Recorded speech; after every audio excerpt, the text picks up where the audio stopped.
¿Observó alguna vez una fotografía real de la Virgen María? Una parroquia asegura poseer restos verdaderos del cuerpo de Jesús. Protege Dios a sus fieles incluso después de la muerte. Un misterioso altar se libra de ser arrasado por las llamas. Tras 14 años ciego, un hombre recupera la visión de la noche a la mañana.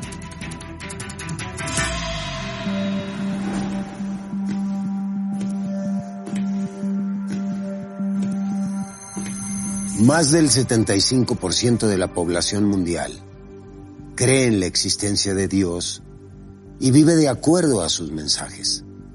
Sin embargo, todas las imágenes que poseemos de Jesús, la Virgen María y los apóstoles no son más que interpretaciones artísticas, pues no existen fotografías de ninguna de las personalidades bíblicas. ¿O sí? Ese es el enigma que intentaremos descifrar.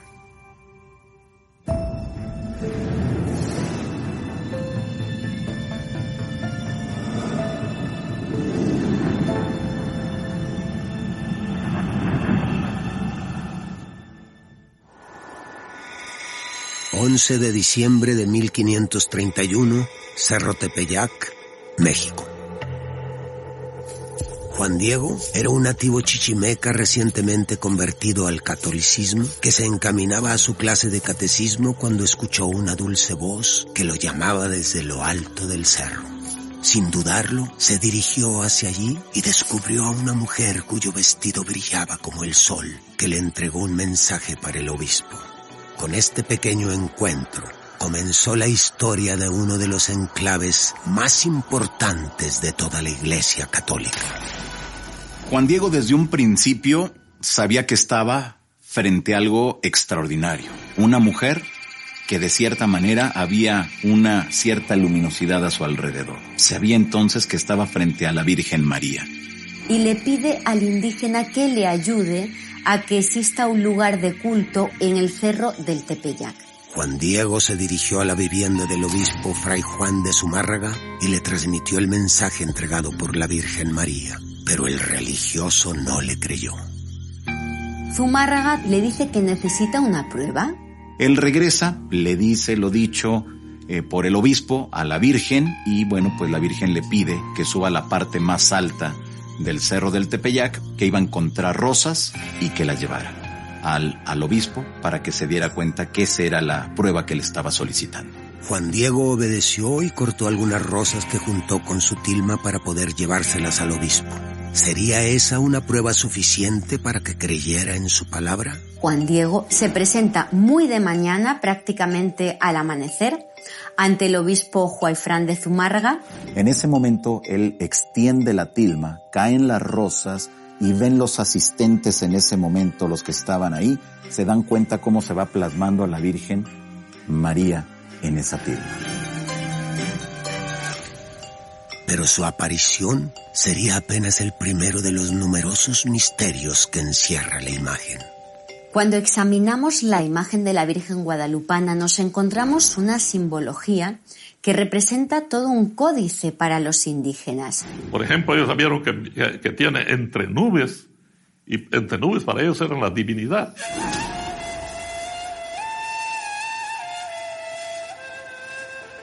Su manto azul verdoso, solo los emperadores usaban esos colores. Una flor única que tiene en el vientre, de 4 pétalos, para los indígenas de aquella época representaba el dios Sol, los 4 tiempos, el dios verdadero. Así que los indígenas de esa época pudieron identificarse que era divina, que venía del cielo y traía al verdaderísimo Dios. Las estrellas representadas en el manto de la Virgen también podrían guardar un mensaje. Astrónomos que han tenido la oportunidad de analizar esa túnica aseguran que la posición de las estrellas en el manto coincide con las estrellas que estaban presentes en el cielo de México aquella madrugada del 12 de diciembre de 1531. Y había en el cielo cerca de 40 constelaciones. Pero a esa hora habían 12 constelaciones importantes cuyas partes parciales están representados en el manto de la Virgen de Guadalupe. La imagen de la Virgen María en la tilma de Juan Diego parecería ser una unión perfecta entre las creencias de la Iglesia Católica y la cosmovisión mesoamericana. Pero, ¿qué podrían significar esas señales? ¿Realmente la aparición de la imagen es un hecho milagroso o podría haber sido pintada por manos humanas?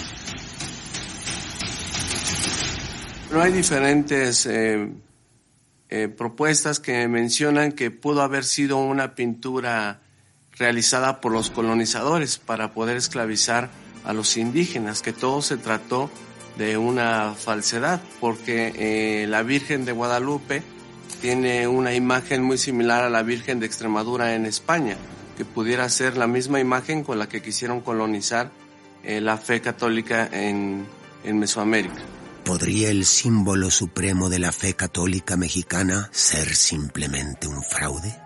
Por allá se hablaba de que un indio había pintado, pero no demuestra nada. No se ha encontrado realmente que haya un pintor que haya podido hacerlo, ¿no? El advenimiento de la Virgen de Guadalupe es tan extraordinario que desde hace casi 500 años, decenas de investigadores de todo el mundo se han dedicado a analizarlo para intentar explicar el origen de la pintura y los enigmas que oculta. Diversas investigaciones que se han realizado desde el ámbito de los rayos infrarrojos no han encontrado que haya pinceladas, no han encontrado alguna tintura, algún elemento de cuestión natural o mineral. Y esto es importante porque entonces, ¿qué es lo que está? ¿Cuál es la composición? No se sabe, se desconoce. Además, está impresa sobre una tilma, sobre un ayate que usaban los indígenas para transportar objetos. Estaban elaboradas con maguey, una fibra natural que, según la ciencia, tiene una vida de unos 20 años. El desgaste en la imagen de la Virgen de Guadalupe es poco para como tendría que estar si obedecemos a los mecanismos de la naturaleza. Podemos dudar de muchas cosas, pero cuando tienes evidencias tan fuertes como esta, es donde te pones a pensar, ¿y de qué está hecho eso? ¿Cómo ha soportado 500 años desde que se creó hasta la fecha? El arribo de las nuevas tecnologías ha colaborado con el trabajo de los investigadores que intentan descifrar los enigmas ocultos en la tilma. Fue así como José Aste Tosman logró descubrir que los ojos de la Virgen encierran un mensaje inexplicable. Tosman, cuando estudió los ojos, hizo una ampliación de más de 2.500 veces y encontró que en esos ojos, en esas pupilas, parecía una imagen. Saqué las imágenes de los dos ojos de más o menos 3 metros cada una y las puse frente a mi dormitorio. Las imágenes de los dos córneas están iguales, pero en las pupilas hay pequeña diferencia. Mi conclusión es que hay 12 imágenes reflejadas en las córneas de Nuestra Señora de Guadalupe. Encontré una cabeza, por ejemplo, del obispo y veía que había más por descubrir. Pareciera que quedó grabado en ese momento, fotografiado quienes se encontraban ahí. Abrió una posibilidad enorme a seguir investigando y darse cuenta de que en esa tilma, en ese ayate, había algo más. La imagen de la Virgen de Guadalupe se transformó en uno de los símbolos más destacados del mundo para la Iglesia Católica. Mencionar a la Virgen de Guadalupe en el pueblo mexicano es una identificación propia. O sea, no hay prácticamente en México una persona que no sea guadalupano de alguna u otra manera. Somos muy devotos de la Virgen de Guadalupe y yo también lo interpreto como una energía maternal, de protección, de sanación, de cuidado. La fiesta de la Virgen de Guadalupe se celebra cada 12 de diciembre en la Basílica de la Virgen. Es el centro mariano más visitado del mundo. Cada año llegan hasta allí millones de personas para venerar a la Virgen de Guadalupe.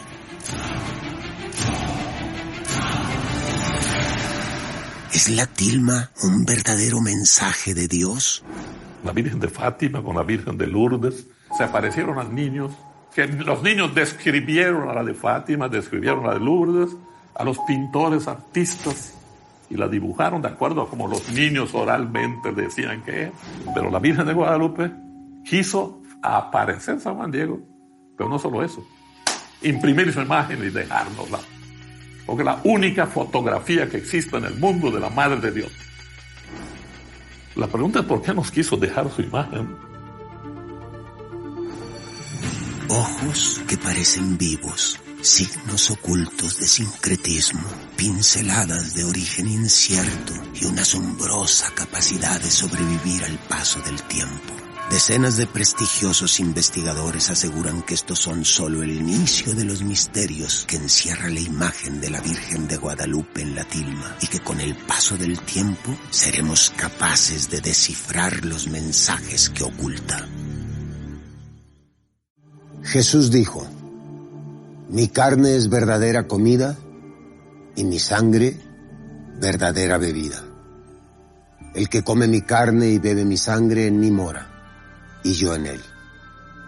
Y por más increíble que parezca, eso no es siempre una metáfora. 15 de agosto de 1996, Buenos Aires, Argentina. La parroquia de Santa María celebraba su misa de la Asunción cuando uno de los párrocos realizó un descubrimiento milagroso que atrajo la atención del mismísimo Papa Francisco. Aunque lo más llamativo es que esa no fue la primera ocasión en que algo así sucedía en la parroquia.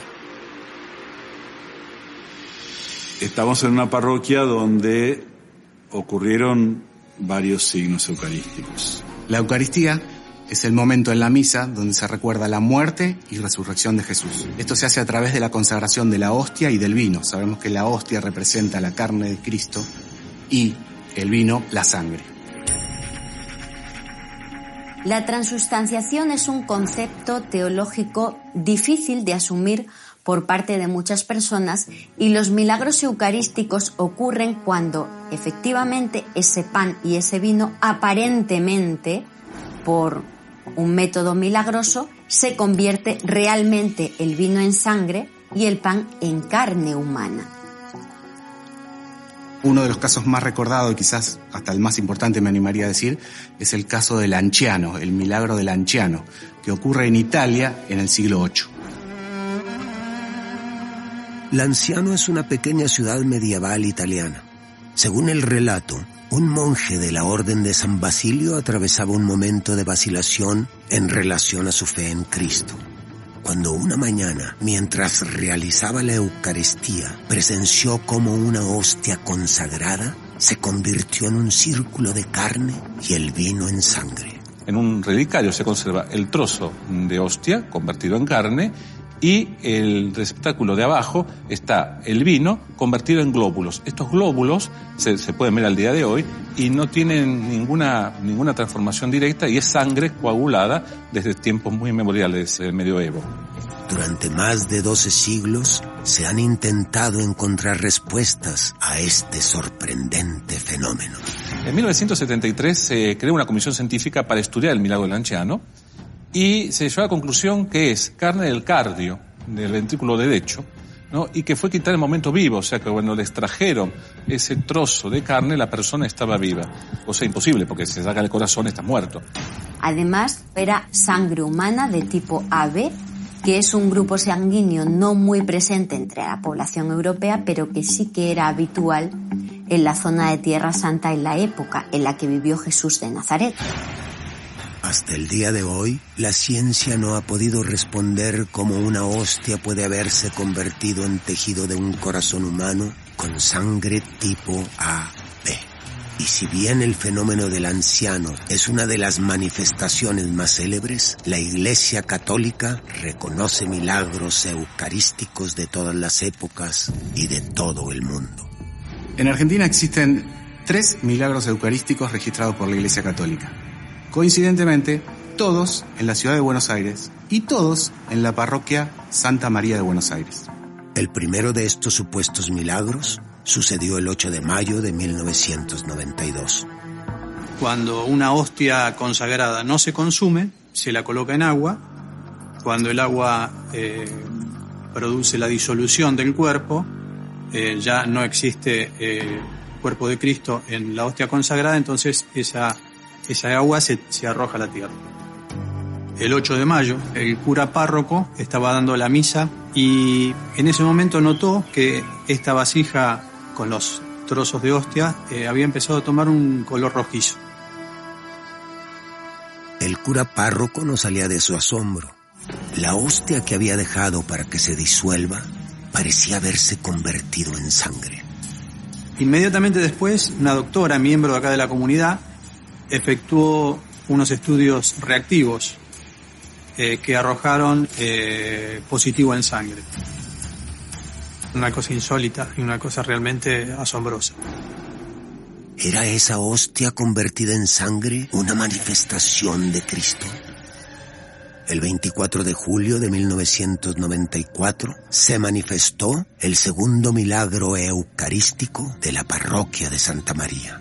El padre Juan entró en la sacristía y trajo en su mano un copón donde estaban las hostias, y a los que estábamos en la sacristía nos dijo: miren bien lo que hay acá. Había una gotita roja en una pared interna del copón, que parecía como una gota de sangre, así medio espesa. Por segunda vez, un fenómeno presuntamente milagroso se manifestaba en la parroquia. Sin embargo, el mayor de los enigmas llegaría 2 años más tarde. Yo estaba celebrando la misa un domingo 18 de agosto del 96. Era el momento de dar la comunión. Se me acerca una señora y me dice: padre, hay una hostia en un altar del costado de la iglesia. No era una fiel de las caras conocidas de misa del domingo. No sabemos quién es, nunca más supe más de ella. Me dirigí hacia ese altar lateral y ahí tenía un candelabro de bronce, uno a cada costado, del Cristo de madera, y dentro de ese candelabro había unos pétalos de flores que estaban como enmohecidos, como sucios, muy sucios, y en medio de esos pétalos había una hostia.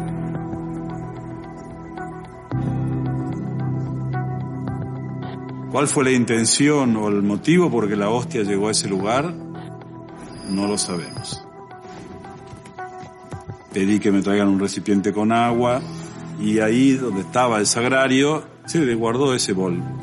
Una misteriosa mujer se acercó a la iglesia y le señaló al párroco una hostia supuestamente olvidada. 8 días más tarde, un nuevo milagro se manifestó en la parroquia.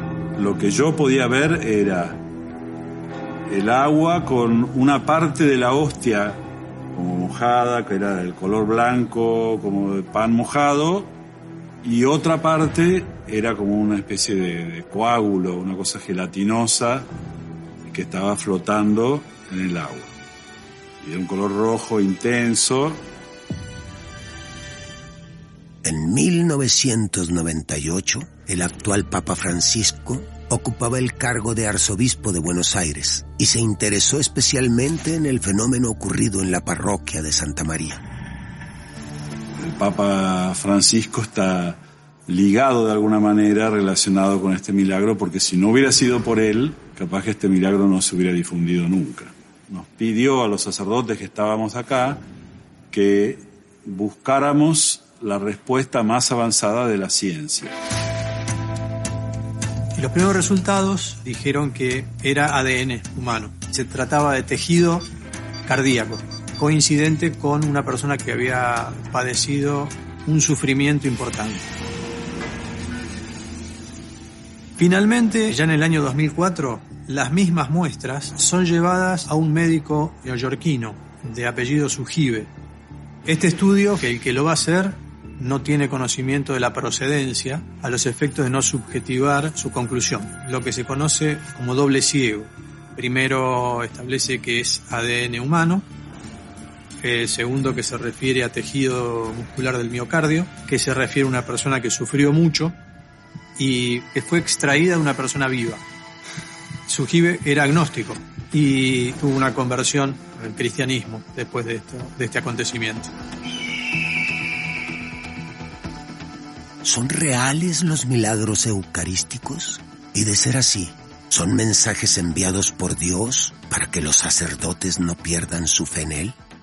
Nunca fui de aferrar mi fe a los milagros, a los hechos extraordinarios. Y entonces esto como que me llegó de un modo especial. Jesús quiso instituir algo ahí. Ese acto salvífico que Él realizó en la cruz, cómo hacerlo presente a toda la humanidad de todos los tiempos y de todos los lugares. Como cristiano creo que sí, que es el mensaje de Dios. ¿Será esa la prueba de que Jesús se encuentra aún entre nosotros? Y de ser así, ¿por qué habrá elegido la pequeña parroquia de Santa María para manifestarse no una, sino 3 veces?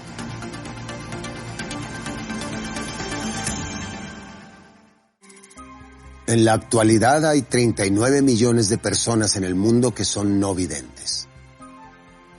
¿Sabe cuántas de ellas han conseguido recuperar la visión de la noche a la mañana? 1 de julio de 2019, Salvador, Brasil. La Congregación de las Hermanas Misioneras convocó a una misteriosa conferencia de prensa en el Santuario de la Inmaculada Concepción de la Madre de Dios. Una vez que los asistentes estuvieron reunidos, José Mauricio Braganza Moreira, un maestro de 50 años, subió al escenario, tomó el micrófono y declaró: fui ciego por 14 años, pero recé a la hermana Dulce y ahora puedo ver. Yo era ciego y me quedé ciego en el año 2000 por un glaucoma que descubrí muy tarde. Lo descubrí cuando yo tenía 23 años. En nuestro diagnóstico, él tuvo glaucoma juvenil, que es conocido por ser un glaucoma muy severo y un glaucoma que, si no es tratado adecuadamente, puede llevar a la ceguera. Cuando descubrí que yo tenía glaucoma, en el mismo día que yo descubrí que tenía glaucoma, me dijeron que yo me quedaría ciego. El nervio óptico del ojo transforma la luz en impulsos eléctricos que el cerebro decodifica en imágenes. El glaucoma es una afección que lo ataca produciendo un desgaste que termina inevitablemente en ceguera. Lo único que la ciencia podía ofrecerle a Mauricio era un tratamiento paliativo para otorgarle unos años más de visión. Pero, aún siendo tratado con las gotas para los ojos que los médicos indicaron, fue en octubre de 2009, empecé a perder la visión del ojo izquierdo. 3 meses después empecé a perder la derecha. Hasta que, en semanas, perdí toda la visión. Era como una nube en todo el ojo y quedé totalmente ciego. Totalmente ciego. Tras incontables tratamientos, finalmente, José Mauricio perdió su visión. 14 años después, estaba acostumbrado a vivir con ceguera cuando fue diagnosticado con un severo cuadro de conjuntivitis aguda. Lo que Mauricio desconocía era que la dolorosa infección estaba poniendo a prueba su fe. Mauricio me llamó diciendo que tenía una conjuntivitis, que tenía un problema de conjuntivitis de las más difíciles de tratar, llamada conjuntivitis membranosa. Él relataba dolores muy intensos, afectó a los 2 ojos y empezó un tratamiento. Y yo acompañé este tratamiento durante algunos días. Durante la madrugada del 10 de diciembre de 2014, yo agarré esta imagen de la hermana Dulce, que perteneció a mi madre. La puse en los ojos y hablé: hermana Dulce, yo sé que estás muy cerca de Dios. Interceda por mi conjuntivitis, por mi dolor, por mi sufrimiento. Y me acosté para el otro lado y pude dormir. Pude dormir después de esta oración, después de 3 noches sin dormir. Pero, ¿quién es la hermana Dulce? ¿Por qué José Mauricio depositó en ella todas sus esperanzas? María Rita de Sousa Brito López nació el 14 de mayo de 1914 en Salvador de Bahía. Ingresó a la congregación de las Hermanas Misioneras a los 19 años y adoptó el nombre de Hermana Dulce, con el que fue mundialmente conocida por sus obras de caridad. La Hermana Dulce fue una de las brasileñas más espectaculares del siglo XX. Ella fue una monja de Bahía que creó un hospital que creció mucho en cada década. Hoy parece algo muy natural la asistencia a la salud, pero en los años 40, 50, 60, 70 esto no era así. Ella trabajaba por el amor al prójimo, que en mi opinión es el más bonito de los mandamientos cristianos. También existía esta historia cuando pasaba Hermana Dulce, por ejemplo, por las calles de la ciudad. Las personas iban a las ventanas y apenas tocando su vestimenta, muchas personas consiguieron milagros. La Hermana Dulce falleció en el año de 1992, dejando un enorme legado de caridad y servicio comunitario.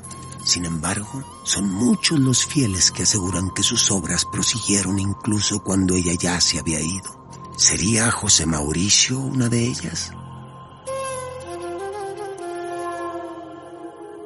Y entonces, cuando fue más o menos las 8 de la mañana, mi esposa me dio un poco de hielo y ella se fue al banco. Y entonces el hielo se empezó a derretir y yo agarraba el pañuelo y me secaba. En una de las veces que yo hice esto para secarme, de repente de la nada pude ver mi mano. Vi mi mano después de 14 años sin poder ver absolutamente nada. Entonces llegó Marice, la puse muy cerca y vi su rostro por primera vez. Estábamos casados hacía 5 años y nunca la había visto y no sabía qué estaba sucediendo. Yo me asusté porque pensé que solo sería un flash y que perdería la visión en algún momento. Dije, quiero aprovechar y ver todo. Caminé aquí en mi casa, vi los muebles, vi a mi perra. Yo tenía una perra guía, Dini. Inmediatamente José Mauricio llamó a su médico para contarle la excelente noticia. Sin embargo, para el doctor, el pronóstico continuaba siendo desalentador.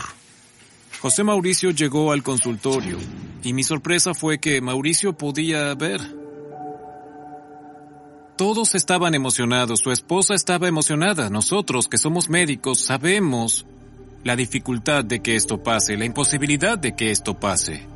Pero vamos con calma, vamos a evaluar qué estaba sucediendo. Entonces lo que me dijo el doctor Roberto era que disfrutara de la visión, porque la única certeza que la medicina te puede dar es que vas a perder la visión en cualquier momento. La felicidad de José Mauricio se desvaneció. ¿Realmente la recuperación de su vista sería pasajera? ¿O acaso estaba en presencia de un verdadero acontecimiento extraordinario?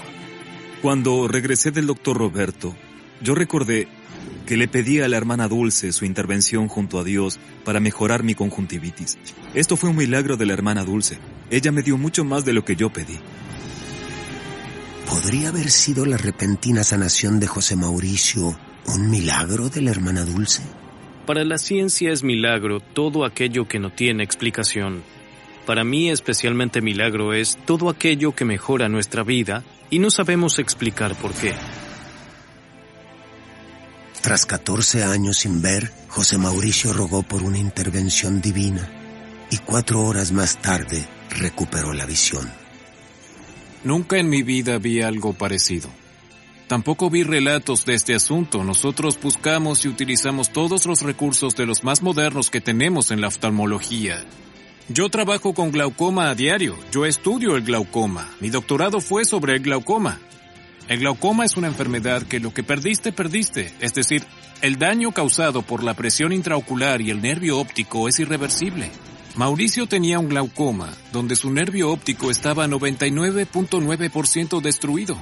Y aún así, el ojo de Mauricio puede ver. El mismo ojo que Mauricio tenía cuando estaba ciego. Ahora simplemente puede ver. No tenemos explicación para esto. Me gusta utilizar una analogía interesante con una lámpara. Para encender una lámpara se necesita un cable que lleve energía de la red hasta la lámpara. Este cable de Mauricio estaba cortado. Y aún con este cable cortado, la lámpara encendió. La curación de José Mauricio fue investigada por el Vaticano y la Congregación para las Causas de los Santos determinó que había sido el segundo milagro producido por la hermana Dulce, quien fue canonizada en el año 2019, convirtiéndose en la primera mujer brasileña en ser santa. Alguna persona que sea atea o de otra religión, si se encuentra con la imagen de la hermana Dulce o con la historia de la hermana Dulce, quizá no pase nada, porque lo que envuelve este proceso es todo el contexto. Yo creo que va a ser posible, espero que sea posible y quiero que suceda. Mi fe en ella es muy grande hasta hoy. Siempre tuve fe y yo sé que ella está ya con el oído así abierto esperando los pedidos para ayudar. A lo largo de los siglos, la Iglesia Católica ha perfeccionado cada vez más sus investigaciones en relación a los supuestos milagros, y muchos fenómenos que en la antigüedad eran considerados divinos, hoy poseen una explicación científica. Sin embargo, aún quedan algunos hechos que permanecen inexplicables. ¿Serán esas las pruebas de la existencia de Dios? El fuego es una de las fuerzas de la naturaleza con mayor poder de destrucción, salvo para aquellos que gocen de la protección divina. 4 de agosto del 2020, Armstrong, Argentina. El calor y la sequía convierten a esta pequeña localidad agrícola en terreno fértil para numerosos incendios. Los bomberos voluntarios de la zona están acostumbrados a luchar contra las indomables llamas, pero ese día estaban a punto de enfrentarse a un fenómeno que transformaría a toda la comunidad para siempre. Al terminar de sofocar el incendio, donde yo estaba parado con algunos de mis compañeros, a uno de los oficiales le digo, mirá Martín, le digo, mirá lo que pasó ahí. En el campo arrasado por las llamas, los bomberos descubrieron algo que escapaba a toda lógica. No soy creyente, yo mucho no, pero miren esto muchachos, todo el campo quemado, y miren alrededor de la Virgencita, nada. Y era como un círculo perfecto que no se había quemado, si bien había pasado el fuego cerca, había estado cerca y ni siquiera estaba tiznado la zona de arriba, porque cuando hay incendio vuela mucha ceniza, ¿no? Increíblemente, un área circular de hierba con unos 5 metros de diámetro había permanecido intacta en medio del devastador incendio. De inmediato, la asombrosa noticia se extendió por el pueblo. Nos llaman que se habían quemado pastizales en la Ruta 9 y la Ruta 178 y que había pasado un hecho que era inexplicable. Y cuando llegamos, estacionamos el vehículo, en este caso habíamos ido con el móvil del canal a hacer la cobertura. Nos encontrábamos con mucho pasto negro, todo quemado, y nos pareció muy fácil identificar el lugar porque solo había una especie de semicírculo de pasto verde que no había sido quemado y nadie tenía respuestas. Ni los bomberos ni los expertos encontraron una explicación a cómo esa pequeña zona de hierba logró permanecer intacta luego del incendio. Sin embargo, eso no era lo más llamativo de la zona. En su época era un cruce de ruta, no era una rotonda como es en este momento. En el lugar ocurrían muchísimos accidentes y accidentes graves, fatales. Era usual que los familiares de las víctimas de esos terribles accidentes alzaran en el lugar altares, cruces y recordatorios en honor a sus seres queridos fallecidos. Uno de estos altares parecía estar relacionado con el área de césped que el fuego no afectó. En la historia del hombre hay infinidad de ejemplos de lugares sagrados, si se quieren, que han sido esquivados por el fuego. Quizá el que más ha conmovido a toda la humanidad fue en el año 2019, cuando un fuego devoró la Catedral de Notre Dame. Una vez que el fuego fue controlado, encuentran que tanto el altar como la cruz estaban intactos, siendo aún que estaban rodeados de objetos calcinados. ¿Habrá sido el altar de Armstrong protegido por la misma extraña fuerza que resguardó el altar y la cruz de la famosa catedral de Notre Dame? Dicen los bomberos, en el momento que encontraron este altar, que inclusive es pequeño y tiene las paredes blancas, y ni siquiera la pintura blanca tenía manchas de humo. Nos acercamos con Martín a ver de quién era esa cruz, esa imagen que había ahí. Y cuando leímos que era Natalia Romero, bueno, nos acordamos de ese accidente tan fatal que sufrió esta gente. Natalia Romero era una niña de 13 años que el 27 de septiembre de 1997 falleció en un lamentable accidente de tránsito, a pocos metros del cruce de rutas. Natalia era una chica muy divertida, muy inteligente. Ella tenía 13 años de edad. Yo estaba durmiendo la siesta y me llama una señora amiga y me dice que había tenido un accidente la nena. Yo me levanto, lo primero que hago, no tenía en qué moverme, tenía una bicicleta y me fui hasta el hospital y ahí me entero que la nena había fallecido.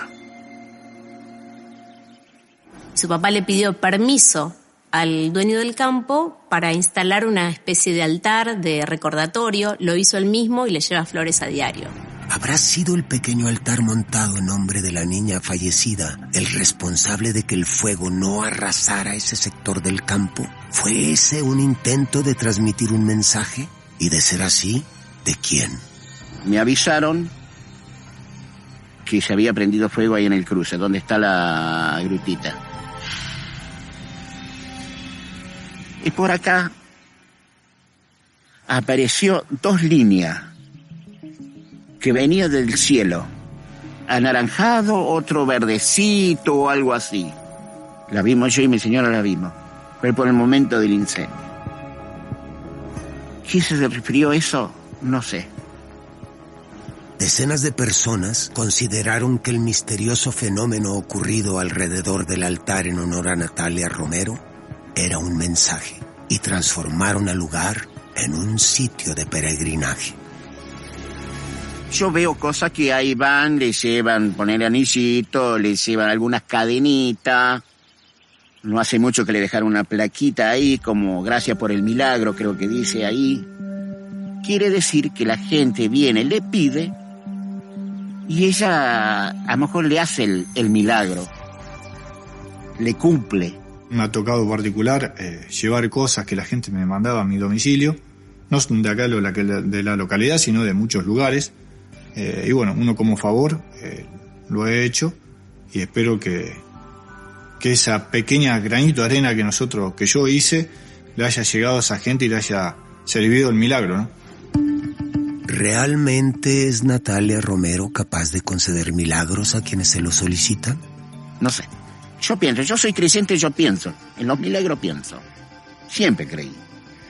Siempre. Soy católico, ¿sí? Así lo creo. Inexplicablemente, el altar en honor a una niña fallecida se salvó de ser consumido por las llamas de un abrasador incendio. Y si bien para muchos fue solo una casualidad, para la comunidad de Armstrong fue un milagro que transmitió un mensaje, quizás de Natalia o quizás incluso de Dios. Los primeros cristianos aseguraban que sus cuerpos eran propiedad de Dios y que su carne sería reclamada por Él cuando sus espíritus la hayan abandonado.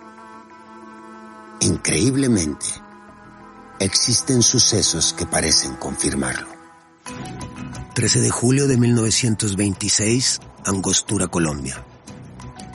Todo el pueblo llora la muerte del padre Marianito, uno de los pilares fundamentales de la comunidad. Un hombre que era considerado milagroso y cuya muerte encierra un misterio que aún permanece sin respuesta. Mariano de Jesús Euce nace en 1845 y a los 24 años decide convertirse en sacerdote. Se consagra en 1872 y allí pasa a ser el sacerdote de una pequeña localidad llamada Angostura. Se decía que este sacerdote llevaba siempre una botella chiquita de agua bendita y que la usaba para apagar incendios gigantescos y que untaba con saliva sus dedos y los colocaba sobre las personas que tenían tumores, y los tumores se iban curando solos. Y también ayudaba en los partos dolorosos. Cuando las mujeres estaban en proceso de parto, sufriendo, se decía que tocaba su estómago y que entonces no había dolor. Pero lo más extraño, muchos dicen que lo veían en trance y que podía comunicarse con la divinidad. El padre Marianito falleció en 1926. Su muerte devastó la fe de sus seguidores. Sin embargo, sería solo el inicio de los misterios que rodeaban al religioso. En 1936, cuando lo exhumaron, había un sacerdote en esa época que se llamaba el padre Ignacio Yepes, y él testificó cómo cuando abrieron el ataúd, pues el padre Marianito estaba básicamente perfecto. Pero lo más extraño era su rostro. No parecía que estuviese muerto. No parecía que fuese un cadáver. Parecía que estaba dormido. 10 años luego de su muerte, el cuerpo del padre Marianito se encontraba en el mismo estado que en el día en que fue sepultado. Pero, ¿significa eso que realmente era un elegido de Dios? Desde la antigüedad se ha hablado de cuerpos incorruptos, por ejemplo, el del Papa Pío IX, el de Juan Bosco, el de la Santa Cita. Al igual que tantos santos y beatos antes que él, el cuerpo del padre Marianito estaba incorrupto. Pero, ¿cómo pudo permanecer inalterado durante toda una década?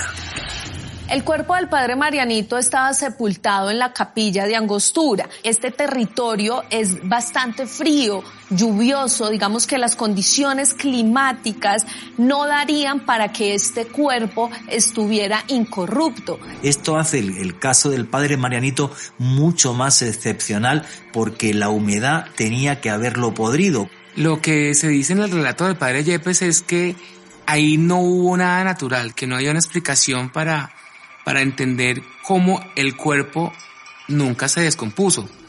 Y él aduce a una explicación divina.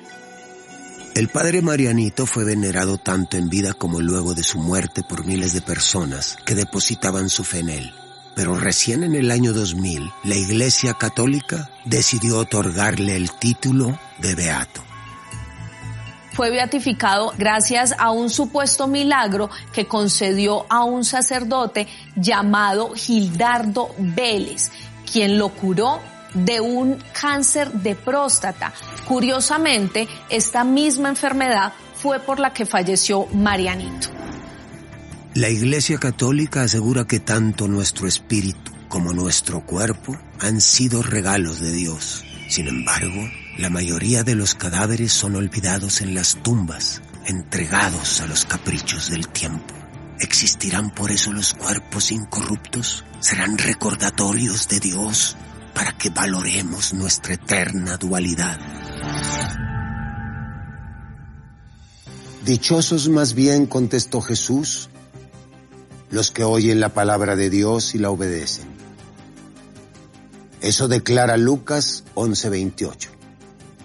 Y son centenares, miles, los hombres y mujeres en todo el mundo que aseguran recibir los mensajes de Dios. Si Él le hablara a usted, ¿cree que podría escucharlo?